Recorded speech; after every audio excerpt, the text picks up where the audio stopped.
அன்பு தோழிகளுக்கு அன்பு வணக்கம். ஒரு தோழி கேட்டிருந்தாங்க, நம்ம ஏன் பிறந்தோம்,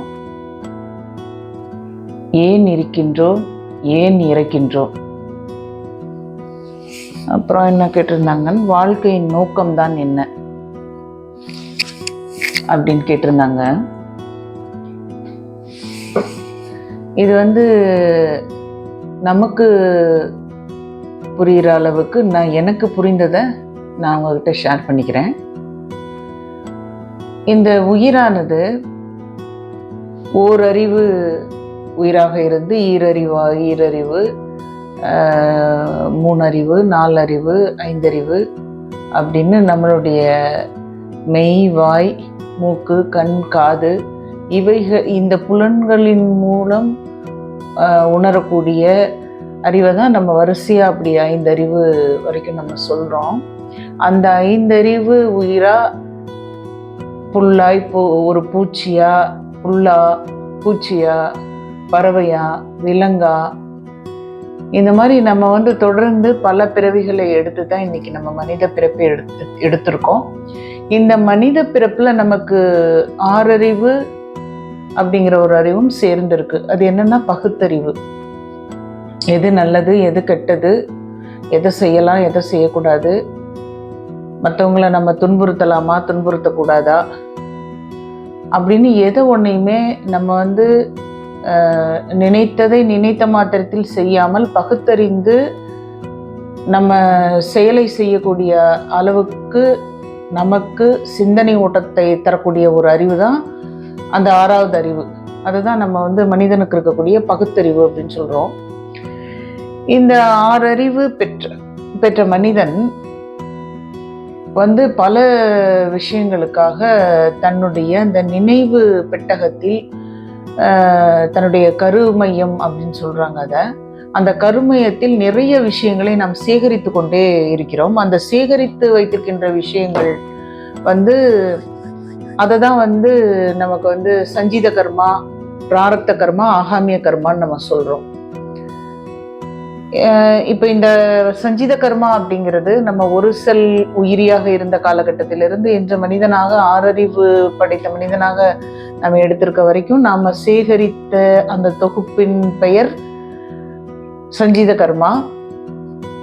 நம்ம ஒவ்வொரு முறையும் இங்கு மனித பிறவியை எடுத்து வரும்போது நாம இந்த ஜென்மத்தில் இதை நம்ம வாழ்ந்து முடித்து விடலாம், இந்த விஷயங்கள் எல்லாம் நம்ம செஞ்சு முடிச்சிடலாம் அப்படின்னு சொல்லி நாம எடுத்துட்டு வர்றது, நாமளே முடிவு செய்து எடுத்துக்கொண்டு வருவது பிராரப்த கர்மா.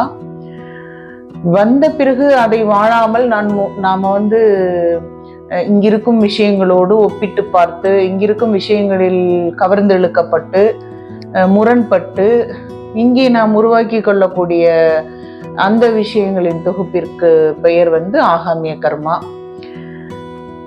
இந்த 3 கர்மங்களும் நம்ம வாழ்க்கையில பாத்தீங்கன்னா, நம்ம இந்த ஆகாமிய கர்மம், பிராரப்த கர்மத்தை சஞ்சீத கர்மத்திலிருந்து ஒரு தொகுப்பான பிராரப்த கர்மத்தை எடுத்துட்டு கர்மத்தை கரைக்கிறதுக்கு தான் நம்ம இங்க வர்றோம்.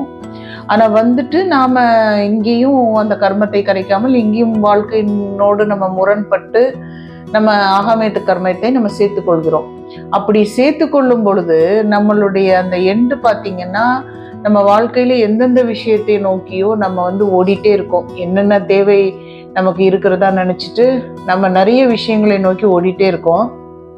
ஆனா அந்த ஓட்டம் நிக்கிறது இல்ல, இந்த உடலானது நைந்து விடுகிறது. அப்போ இந்த உடலை விட்டுட்டு இந்த உயிர் சக்தியானது பிரிய வேண்டிய அவசியம் இருக்கு இல்லையா? பிறப்பு இருக்கும் பொழுது இறப்பும் நிச்சயிக்கப்பட்ட ஒண்ணு. அப்போ அந்த நமக்குள்ள அந்த உடலை விட்டு உயிர் பிரியும் பொழுது ஒரு பேக்கேஜை எடுத்துக்கிட்டு தான் போகுது. ஏன்னா வந்த வேலையை அது செய்யல, இங்கே கொஞ்சம் சேர்த்துக்குச்சு. அப்ப என்ன ஆகுது, ஒரு பேக்கேஜை எடுத்துக்கிட்டு அது போகுது. மறுபடியும் போயிட்டு தன்னுடைய கருமையத்துல போயிட்டு மறுபடியும் அதை சேர்த்துட்டு இன்னொரு உடல் எடுத்து அதை கரைப்பதற்காக திரும்பவும் இன்னொரு உடல் எடுக்குது. அப்படி அந்த உடல் எடுக்கிறதான் நாம பிறப்புன்னு சொல்றோம். அப்போ நாம அதனாலதான் நம்ம பிறக்கிறோம், திரும்ப திரும்ப இங்க பிறக்கிறோம். அந்த பேக்கேஜ் நமக்கு இருக்கு. அதனாலதான் நம்ம வந்து முழுமையடையாத ஒரு கர்ம தொகுப்பை உடைய ஒரு உயிர் சக்தியாக நம்ம இருப்பதனாலதான் இங்க திரும்ப திரும்ப வந்து நம்ம பிறப்பெடுத்து கொண்டிருக்கிறோம். இப்போ ஏன் இருக்கிறோம் அப்படின்னா, இந்த பிறப்பிற்கும் இறப்பிற்கும் நடுவுல ஒரு டைம் பீரியட் இருக்கு. அந்த டைம் பீரியட் தான் நம்ம லைஃப், நம்ம வாழ்க்கைன்னு சொல்றோம். அந்த வாழ்க்கையில நாம் இருக்கின்றோம் என்பதை உணர்கிறோம். அதை தான் நம்ம இருக்கிறோம்னு நம்ம சொல்றோம். நாம் ஏன் இறக்கின்றோம் அப்படின்னா, நம்ம வந்து அதான் இந்த உடலானது நம்ம வந்த காரியம் சொந்த காரியம் நமக்கு மறந்துட்டு, நம்ம இந்த உலகத்து வாழ்க்கை தான் ஒரு பெரிய விஷயமா நம்ம இங்க இருக்கிற விஷயங்களோடையே போராடி போராடி இதை பிடிக்க போராடி அதை பிடிக்க போராடி இதை சேர்க்க போராடி இதை திருத்த போராடி இப்படி நம்ம இங்க இருக்கிற விஷயங்கள்ல முரண்பட்டு எது நமக்கு கிடைச்சாலும் அதுல ஒரு திருப்தி இல்லாம அப்படியெல்லாம் நம்ம முரண்பட்டு வாழும்போது நமக்கு டைம் வந்து அதிகமாயிடுது. நம்ம வாழ்ந்து முடிக்க வேண்டியதை நம்ம வாழாம போயிடுறோம். அப்போ என்ன ஆகுது அப்படின்னா, உடம்பானது சோர்ந்து விடுகிறது. அப்ப அந்த சோர்ந்து விடும் பொழுது நமக்கு நடக்கும் அந்த உயிர் சக்தியானது இந்த உடலை விட்டு பிரிகிறது. அப்படி பிரியும் போது நடக்கிற அந்த நிகழ்வை தான் நாம இறப்புன்னு சொல்றோம். அதனால நம்ம இறந்து விடுகிறோம். இந்த உயிர் சக்தியானது இந்த உடலை விட்டு பிரிந்து போயிடுது. சரி, இப்ப வாழ்க்கையின் நோக்கம் என்ன? அடுத்த கேள்வி. அதுலயே வந்து 4 கேள்வி அவங்க கேட்டிருந்தாங்க. ஏன் பிறக்கிறோம், ஏன் இருக்கிறோம், ஏன் இறக்கிறோம், அப்புறம் இந்த வாழ்க்கையின் நோக்கம் என்ன அப்படின்னு.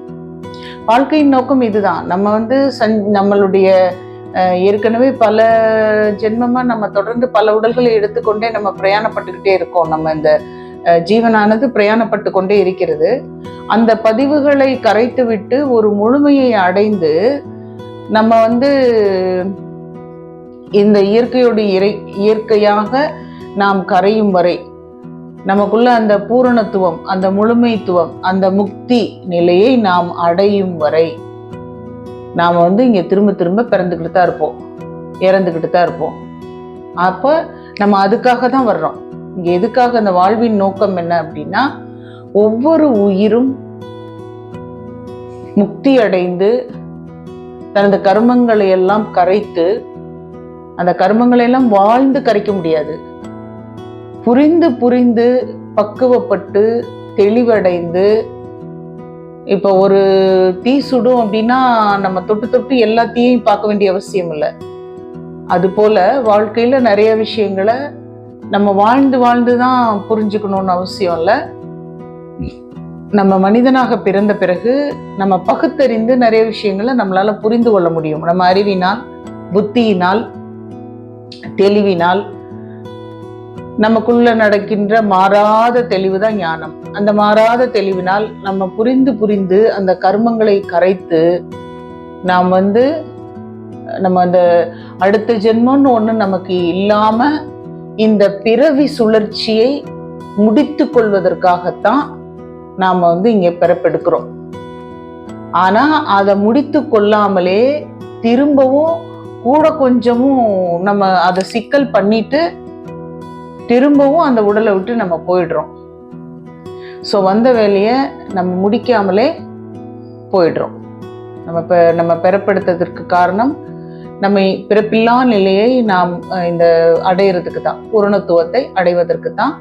அதுதான் நோக்கம். இந்த உயிர் வந்து பிறப்பெடுப்பதற்கு காரணம் அந்த பிறப்பில்லா நிலையை நோக்கி அது போறதுக்கும் பூரணத்துவம் அடைவதற்கும் தான் இங்க வந்து நாம பிறக்கின்றோம். அதான் நம்மளுடைய வாழ்க்கைக்கான, ஒரு உயிரோட வாழ்க்கைக்கான நோக்கம் அதுதான். இங்க வந்து நம்ம பல நோக்கங்களை நாம உருவாக்கிக்கிறோம். மனதை உருவாக்கி அந்த மனதின் மூலமாக பல நோக்கங்களை நம்ம வெளி உலகத்துல உருவாக்கிக்கிறோம். ஆனா இந்த உயிரின் நோக்கம் அதுவல்ல. இந்த உயிரின் நோக்கம் நம்மளுடைய கர்மங்களை முழுவதுமாக கரைத்து பக்குவம் அடைந்து